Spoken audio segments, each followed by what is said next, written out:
Hey AI, I want to learn something new about volcanoes. Inside a volcano's very core,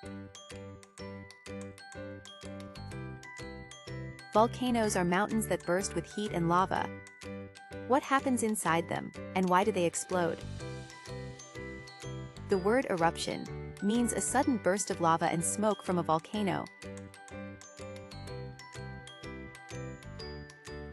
Volcanoes form near cracks in Earth's surface. The word tectonic means relating to large plates that make up Earth's crust.